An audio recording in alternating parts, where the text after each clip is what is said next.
For today's installment of Red Stick Greasy Spoon, we're going to the fairs. Whether it's frozen or popped on a stick and deep fried, festival foods serve us all of our favorite cravings. And the unofficial food of fairs and festivals all across the country, funnel cake. And down at the Ascension Parish Fair, some people stood in line for a chicken on a stick. Others wanted to taste one of the 10 flavors of funnel cake that stole the show: Oreo, strawberry, apple pie flavors, and more. Our special guests are going to stick around to discuss this sweet treat and talk about our favorite flavors. But that's not the only festival food, obviously. Everything can get deep fried. You see kids out there enjoying hot dogs, fried chicken on a stick, fried Oreos, butter on a stick, all kinds of festival favorites that everyone gets to enjoy. And we have all of our favorites. I don't know if I enjoy everything that's fried on a stick, but it is fun for the entire family. And joining us in the studio this morning, at just 22 years old, Jalen Tamia is a social media influencer. And now she's using her entrepreneurial skills to show other people how to find success in e-commerce. Jalen Tamia, thank you so much for joining us this morning. Thank you for having me. So first, tell us, how did you get into social media influencing? I've always loved social media. I'm always in front of a camera, making a video, sharing my favorite products. So it's been a long time coming for me.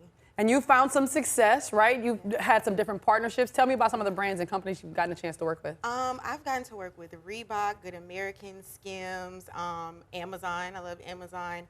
A lot of different hair companies. So a lot of brands, a lot. And tell me, what do you think people could learn about the e-commerce space, about being a social media influencer? I mean, kind of go back, what was the first brand that you got? How did you make that happen for yourself?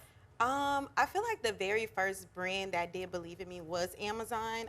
They gave me a platform as an Amazon influencer, and from there, it was tons of brand deals. There's a lot of money in social media, affiliate marketing, influencer marketing, social media marketing. It gets deep. And you've been working with other women too. You just recently had an event to help other women become entrepreneurs. Talk to me about that. You even gave out a grant. Talk to me all about it. Yes. So I had an event called the Game Plan Summit, and that was for aspiring and current entrepreneurs to learn more about the motivation side, the health side, because that is super important when going into a business. Just some good tips, and I had to wrap it up with a $1,000 grant. I just really feel like it's important to pour back into people that are where I was a few years ago. So if you had tips, I know I'm on TikTok, I'm on all the social media apps, everyone wants to be an influencer, but if you had some tips, some strategy advice for people who are just starting, what would be like your know-how? What would you tell them to do? I think the biggest thing for me was I didn't have anybody to tell me my worth. A lot of times brands won't tell you either. So this goes to media kits. When you're making a media kit, personally, don't fight me when I say this, I don't feel like you should put prices on your media kit. I just think it's limiting. You never know what a brand will offer you. So when creating your media kit, don't put that, see what they'll give you, and roll with that. And if it's not enough, you better let them know. So go back. Let's say we've got people watching this who they're not even familiar with a media kit. What exactly is that, and how do they start with that process? So a media kit basically shows your analytics, who you are, brands you've worked with, your demographics. It's really showing the brand what they're working with and if they would like to move forward or not, if you align with their mission and their values and things like that. So you've got your media kit. You're giving us the tips on that. What would be the next step to building that brand out? So you would really just start making the content, and that's something that I teach in my influencer program. Making videos, just showing what you like. Start doing the hair videos, start doing the fashion hauls and anything else you like, and brands will pick up on it and say, hey, I might be able to work with her or him. And not just working with the brands, they could work with you, right? Yes.